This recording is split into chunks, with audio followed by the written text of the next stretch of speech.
La Rumorosa. Jamás creí que una montaña pudiera devorarte sin tocarte hasta que aquella madrugada sentí los dientes de la Rumorosa morder el concreto bajo mi tráiler.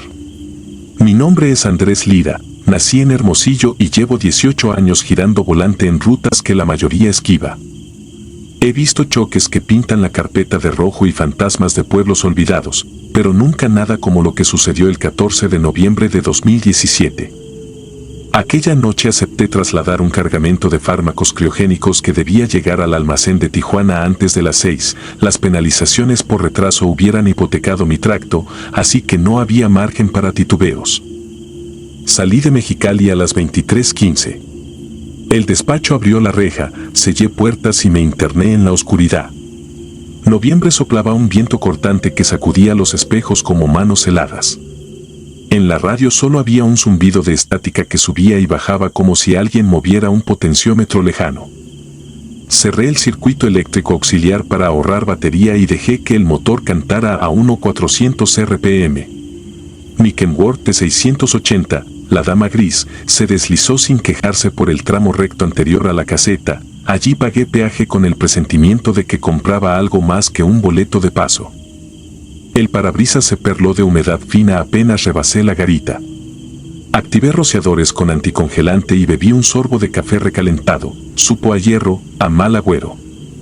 La pendiente del Centinela apareció como un muro negro y, al coronarla, me encontré con el primer destello, un punto azul suspendido sobre la cima, imposible confundir con un LED o con las luces de un avión. Creció hasta volverse esfera perfecta y, de pronto, se dividió en dos. Pulsaban acompasadas, iluminando el perfil dentado del risco. Reducí a 70. No se escuchaba rotor ni motor, solo el latido del diésel y mi respiración poco a poco más corta. Ya dentro de la curva de la Piedra del Picacho, las esferas descendieron. Una quedó sobre el carril contrario, la otra, a la altura de mi puerta, tan próxima que volvió espejo la pintura del tráiler. Entonces vi lo que ocultaban, una silueta humana, negra como un hueco, sentada con brazos extendidos y la cabeza echada hacia atrás. No se movía, pero me observaba sin ojos. Los indicadores del tablero parpadearon, todos, y se apagaron un segundo. Aquel silencio absoluto dolió en los tímpanos. Cuando el sistema revivió, los orbes seguían ahí, escoltándome sin esfuerzo. Cada pulso a su lado resonaba en mi pecho. El polvo levantado por los neumáticos quedaba suspendido en figuras retorcidas como columnas de humo sólido. Metí novena con cuidado quirúrgico. Cualquier derrape en esa sierra suele acabar en un barranco de 500 metros. Las esferas se ajustaron a mi nueva velocidad como si leyeran mis intenciones. Poco antes del túnel falso, algo se desprendió del orbe derecho, una chispa del tamaño de un puño que cayó frente al cofre y quedó flotando a 20 centímetros del pavimento. El tacógrafo, de pronto, marcó 0. El mundo entero pareció congelado, ni vibración en el volante ni soplo de viento. Aquella chispa se abrió como capullo de vidrio, la misma figura oscura emergió y se desplazó hacia mi puerta sin tocar el asfalto. Alzó un brazo larguísimo de dedos afilados. Mi mano buscó la cadena de la bocina, pero se quedó a medio camino, petrificada. El miedo se fundió con la furia. Solté embrague y pisé a fondo. La dama gris rugió y partió dejando un velo de humo. No sentí impacto, el espectro se desintegró en el aire. A los 100 kilómetros por hora, los tres cuerpos de luz remontaron verticalmente, trazaron una espiral perfecta y se extinguieron como si nunca hubieran existido. Conseguí descender temblando hasta la gasolinera de la entrada al pueblo. El empleado me miró pálido cuando pedí llenar el tanque. Al rodear la caja descubrí 5 marcas de mano grabadas en la lámina, hundidas como si el metal se hubiera derretido y vuelto a solidificar. Las rasqué con una llave, eran reales. Entregué la carga en Tijuana 40 minutos tarde y mentí sobre un retén militar. El supervisor señaló mis manos temblorosas y recomendó descanso. Pasé la tarde en un motel con las luces encendidas. Al revisar la dashcam, los archivos de la hora maldita eran puro ruido azul que latía como corazón enfermo. 3 días después llevé el tráiler al lavado. Grasa, polvo y grafiti se borraron, pero las huellas persistieron. Ni pulimento ni ácido pudieron con ellas. Al final cambié todo el costado. Guardé la lámina en casa de mis suegros. Bajo la luna refleja un fulgor que no encuentro en ningún espectro de color conocido. He cruzado la Rumorosa 6 veces desde entonces. No he visto de nuevo las esferas, pero las noches despejadas espesan el aire y el café vuelve a saber a óxido. En el kilómetro exacto donde empezó todo siempre pierdo señal de satélite, un destello solitario aparece en mis espejos y la dama gris se estremece, como si recordara. Hoy, cada vez que firmo un manifiesto, pienso en la etiqueta que decía mantener entre 2 y 8 grados. Yo también intento mantenerme en ese rango, sin congelarme ni arder, sosteniéndome en el filo que separa la rutina del abismo. Sé que, tarde o temprano, la sierra volverá a apagar el mundo y latirá azul sobre el parabrisas. Cuando ocurra, tal vez ya no tenga margen para escapar y alguien más encontrará mi tráiler vacío, con 5 nuevas huellas marcadas en la puerta, brillando en la oscuridad con la misma luz que no permite dormir. Fulgor en la niebla. Me llamo Arnulfo Cárdenas y llevo 18 años tomando el volante de un tráiler de doble remolque. En mayo de 2019 recibí una orden urgente, conducir desde Nogales hasta los patios de la empresa en Mexicali antes de las 6 de la mañana. La ruta obligaba a trepar la Rumorosa de noche, esa ladera que revienta motores y, dicen, almas. Siempre he desconfiado de la sierra, no por las curvas ni por el viento, sino por los relatos que circulan en las paradas, luces que caminan, gritos que no salen de garganta humana, fantasmas que se suben a los espejos. Pero el miedo, cuando pagas hipoteca, se dobla y cabe en el bolsillo. Partí a las 22:15, con el tanque lleno y la boca seca. El firmamento estaba despejado, sin luna, como si el cielo hubiese apagado el foco sobre la península. Al acercarme al primer ascenso sentí el soplo constante del aire recio, cada ráfaga movía la cabina igual que un puño en la puerta. Aún así, mantuve la marcha a 40 kilómetros por hora en tercera baja. Las luces largas apenas rompían abrigo, la noche parecía beberse el haz y devolver solo un cono turbio. A cada curva, el borde del abismo asomaba negro y sin fondo. Kilómetro 34, la radio chisporroteó y se quedó muda. Giré la perilla, cambié de banda, nada, solo un crujir hueco, como si alguien arrastrara grava dentro del altavoz. No había señal celular, tampoco. Dejé que el motor fuese la única compañía, su ronroneo metálico mezclado con el silbido del turbo. En la ventanilla, el viento silbaba un canto agudo, casi infantil. Me estremecí. Subí el cristal. Poco después, al tomar una recta breve antes de las abejas, un destello cruzó la carretera. Frené instintivamente, los tambores gemelos rechinaron y el remolque se sacudió. Frente a la defensa, algo flaco, casi transparente, se plantó en el centro de la vía. Medía más de 2 metros, con extremidades larguísimas y un resplandor interno de tono ámbar, como una brasa avivada. No tenía rasgos definidos, apenas la silueta de un torso y una cabeza sin facciones. Puse las luces de niebla, el fulgor se hizo más intenso y distinguí surcos oscuros corriendo por su piel, como venas de carbón. Apreté el pedal. Prefería arrollar lo que fuera antes que quedarme a descifrarlo. Cuando el tráiler llegó al punto de impacto, sentí un golpe seco en el parabrisas, no fue el cuerpo, fue un estallido de luz que inundó la cabina, un relámpago detenido justo un latido, y después, nada. El cristal quedó impoluto, el asfalto vacío. Pero mi piel olía a ozono, como después de un cortocircuito.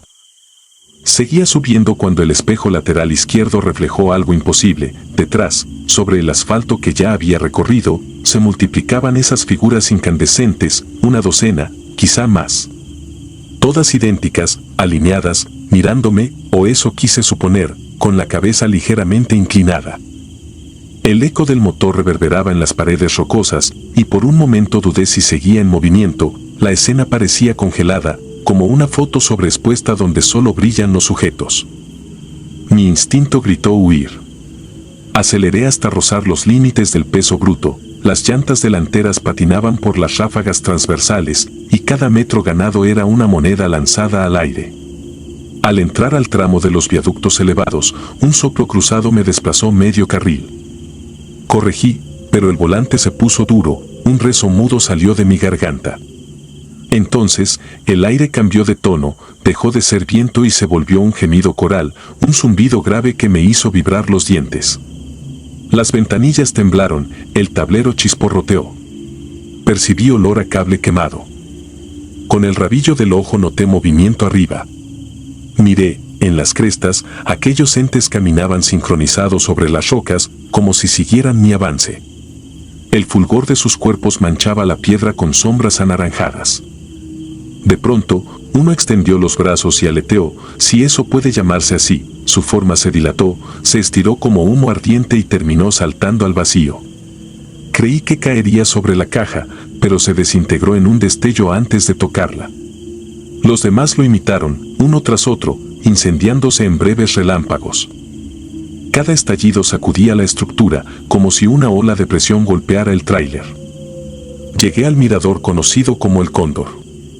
Allí la pendiente se suaviza un instante antes del descenso.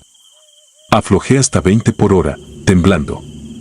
El horizonte, que debía mostrar Mexicali iluminado a lo lejos, estaba sepultado bajo un velo rojizo. Aquel fulgor parecía subir desde el valle mismo. Apagué el motor para escuchar algo distinto a mis propios latidos. Silencio total. Ni grillos, ni viento, ni arrastre de cajas lejanas. Un silencio espeso que dolía en los oídos. Encendí la linterna y bajé. El concreto del mirador reflejaba una tenue luz naranja sin fuente aparente. Caminé hasta el barandal. Al asomarme, vi columnas de bruma rojiza escalando los peñascos, multiplicándose. Dentro de esa neblina, puntitos más brillantes se movían al azar, como luciérnagas presas en ámbar. Entonces entendí que lo que había visto no era un puñado de criaturas, era solo la avanzada. El resto dormía bajo la piedra, respirando luz. Un temblor leve agitó el suelo.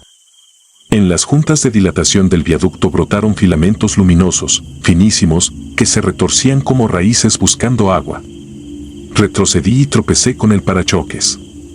Las tiras de luz reptaron hasta tocar la llanta delantera y la cubrieron con un fulgor pulso-pulso, igual que un electrocardiograma. El neumático resumó humo gris. Dejé caer la linterna y trepé a la cabina casi de un salto. Giré la llave, el motor tardó 4 intentos en encender, tosió, lanzó un codazo de diésel sin quemar y finalmente rugió. Engrané primera, bajé el freno de estacionamiento y el tráiler respondió con un crujido metálico. Los filamentos se desprendieron del caucho, chisporroteando. Pisé el embrague, solté a medio punto y sentí un tirón, algo sujetaba el remolque. Miré por el retrovisor y observé líneas de luz aferradas al chasis, tensas como cables. Pisé el acelerador a fondo, el tacómetro rebasó las 2000 RPM. Al fin, con un crack seco, los cabos de luz se partieron y se disiparon en chispas. El descenso comenzó vertiginoso. El freno de motor ladraba en cada curva, los tambores escupían bruma caliente y yo contaba segundos, metro a metro, hasta la recta final. Sobre los espejos laterales, destellos aparecían y se apagaban, pero ninguno volvía a materializarse por completo. Tal vez me escoltaban, tal vez se deshacían en el aire helado. Al llegar al retén fitosanitario, las lámparas de mercurio parecían mortecinas. El oficial salió de la caseta, iluminado de abajo hacia arriba, la sombra deformada en la pared. Le relaté, tartamudo, lo que había ocurrido. No se sorprendió. Me pidió documentos con una parsimonia que rozaba el insulto al pánico. Mientras revisaba, apoyó la mano sobre la salpicadera. Al retirarla, sus dedos dejaron 5 huellas fosforescentes que tardaron unos segundos en extinguirse. Me devolvió la carpeta y, con voz quedísima, soltó una frase que aún me devuelve los sudores. Si las ves otra vez, no les contestes la luz. No quise preguntar qué significaba contestar la luz. Solo asentí, me persigné sin discriminar santo y crucé la última barrera. Amaneció cuando estacioné en la pensión industrial. El sol disipó en parte el espanto, pero no el recuerdo. Descubrí líneas ambarinas, secas como cera, pegadas al costado del remolque, tenían forma de dedos alargados. Las toqué con la punta de la llave, se desmoronaron en polvo brillante que el aire se llevó. Desde entonces, evito la sierra. Si el itinerario dice Rumorosa, pago a otro compañero para que la cruce. Pero a veces, al conducir por planicies lejanas, la radio vuelve a callar sin motivo. Entonces sé que, de algún modo, esos entes han encontrado la forma de alcanzarme a través de la estática y que la distancia solo es un exceso de confianza. Acelero, apago la luz interior y miro el camino, esperando no verlos otra vez, porque intuyo que, si respondo a su fulgor la próxima vez, no habrá descenso posible. Si te gustaron las historias de terror, regálanos tu like y coméntanos qué te gustaría escuchar en el próximo capítulo. Y si no estás suscrito o suscrita, te invito a que lo hagas para que no te pierdas lo mejor del archivo del terror. Sin más, gracias por escucharnos, hasta la próxima.